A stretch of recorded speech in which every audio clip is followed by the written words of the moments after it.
안녕하세요. 부동산 가치 알아요의 부가티입니다. 정부의 부동산 규제가 많이 풀린 것이 사실입니다. 그래서 많은 사람들이 착각하는 게 정부가 규제를 하면 부동산 시장이 내려가는 걸로 생각하고 정부가 완화를 하면 상승을 하는 걸로 생각하는데 이렇게만 생각하시면 안 됩니다.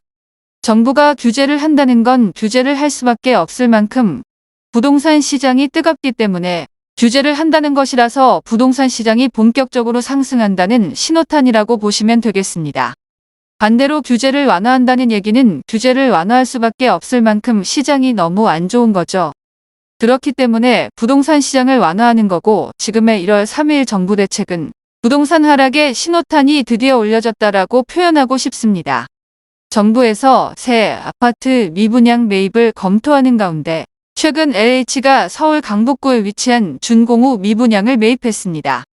최근 언론 보도 등에 따르면 LH 서울지역본부가 지난달 21일 서울 강북구 칸탑에 수유 팰리스 미분양 세대를 매입했습니다. 해당 주택은 전용 면적 19에서 24제곱미터 36세대로 분양가에서 15% 할인된 약 2억 1천에서 2억 6천만 원 수준이며 매입주택 모두 원룸형 주택으로 향후 청년과 신혼부부 등을 대상으로 저렴하게 임대로 공급될 예정입니다. 칸타빌 수유 팰리스는 작년 2월 분양 당시 6.4대1 경쟁률을 기록했지만 대규모 미계약 물량이 남았고 시행사는 자녀 세대 해소를 위해 분양가격 인하와 관리비 대납 등을 진행했습니다.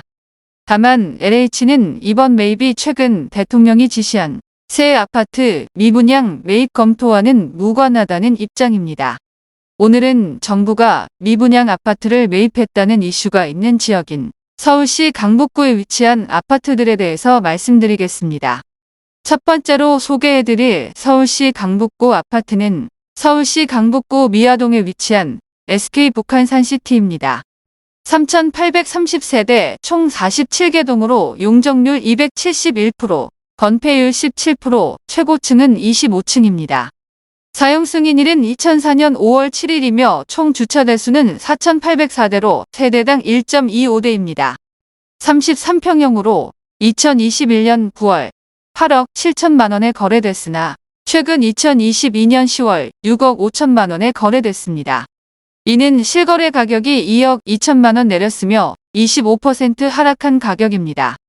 교통시설로는 우이신설선, 솔샘역이 도보로 5분 거리에 위치해 있는 역세권 아파트라고 할 수 있습니다. 교육시설로는 도보 9분 거리에 서울 삼각산초등학교, 삼각산중학교가 위치해 있으며 길 건너 미양초등학교도 위치해 있습니다. 두 번째로 소개해드릴 서울시 강북구 아파트는 서울시 강북구 미아동에 위치한 꿈의 숲 해링턴 플레이스입니다. 1028세대 총 17개 동으로 용적률 217%, 건폐율 27%, 최고층은 14층입니다. 사용 승인일은 2019년 9월이며 총 주차 대수는 1380대로 세대당 1.34대입니다. 33A 평형으로 2021년 8월 11억 3천만 원에 거래됐으나 최근 2023년 1월 8억 1천만 원에 거래됐습니다. 이는 실거래 가격이 3억 2천만 원 내렸으며 28% 하락한 가격입니다. 교통시설로는 서울 지하철 4호선이 지나는 미아 사거리역이 도보로 16분, 마을버스로 8분 거리에 위치해 있습니다. 교육시설로는 도보로 12분 거리에 송중초등학교가 위치해 있습니다. 마지막으로 소개해드릴 서울시 강북구 아파트는 서울시 강북구 미아동에 위치한 삼성 레미안 트리베라이차입니다. 1330세대 총 22개 동으로 용적률 239%, 건폐율 15%, 초고층은 25층입니다. 사용 승인일은 2010년 5월 28일이며 총 주차 대수는 1580대로 세대당 1.18대입니다. 24시 평형으로 2021년 8월 9억 원에 거래됐으나 최근 2022년 12월 6억 4천만 원에 거래됐습니다. 이는 실거래 가격이 2억 6천만 원 내렸으며 29% 하락한 가격입니다. 교육시설로는 총천초등학교가 도보로 8분 거리에 위치해 있으며 아파트 근처에 삼각산고등학교, 기름초등학교, 삼각산초등학교, 성암국제무역고등학교 등이 위치해 있습니다. 오늘은 서울시 강북구에 위치한 SK 북한산시티, 꿈의 숲 해링턴 플레이스, 삼성 레미안 트리베라 2차 아파트들에 대해서 소개해드렸습니다.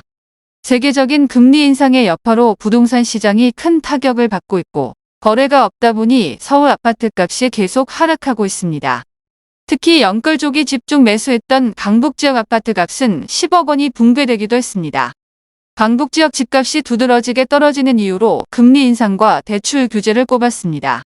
강북권 같은 경우는 강남과 대비해 대출에 대한 규모를 키울 수 있는 시장이었기 때문에 지금 대출 규모를 키웠다는 것은 금리 인상이 지속되고 있는 추세에서는 아무래도 하방 압력이 더 크게 작용할 수 있는 환경이라고 봐야 할 것 같습니다.